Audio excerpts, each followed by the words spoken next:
जो भी आरोप लगे, वो श्वेता शर्मा ने आरोप लगाया कि मैंने उसका पेट में जो बच्चा था उसको मारा।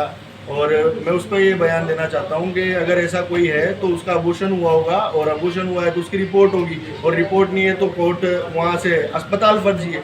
दूसरी बात, उसने आरोप लगाया मैं झालावाड़ जेल रहा हूँ, तो मेरे खिलाफ कोई एफआईआर दर्ज होगी। श्वेता शर्मा और कृष्णा शर्मा मिलके अवैध काम कर रही है, और इनके पास ये ऐसे लोगों को फंसाती है जो गरीब घर से हैं या सक्षम नहीं है, उनको परेशान करने का काम करती है। और बाया जी पे लगाए गए, प्रमोद जैन बाया साहब पे लगाए गए आरोप बिल्कुल निराधार हैं।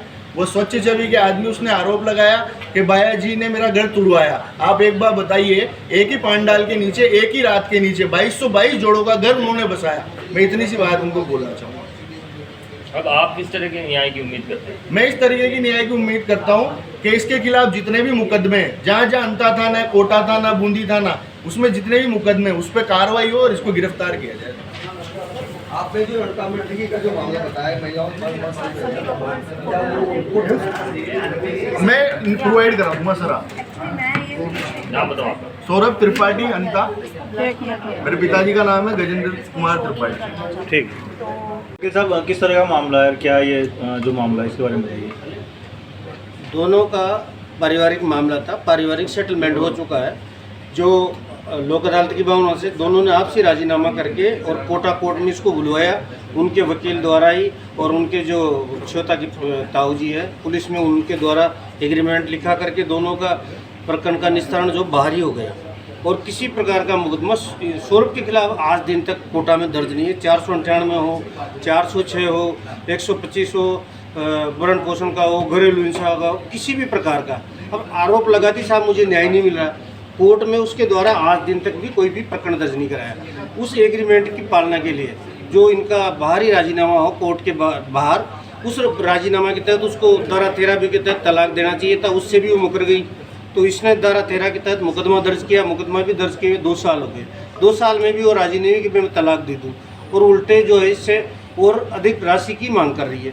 तो ये कहीं भी दोषी नहीं है। इसका मामला कोर्ट में चल रहा है। इसने हर राज्य में पालना करने के लिए हर कोर्ट का दरवाज़ा खटखटाया, वो किसी भी कोर्ट में नहीं गई आज दिन तक। इसने शादी की जब बात कही कि शादी रुकवाने के लिए जब वो गई तो सारे दस्तावेज इसने दिखाए, प्रदर्श हो रहे थे, कोर्ट में मामला था, कोर्ट से भी उसको रिलीफ नहीं मिली।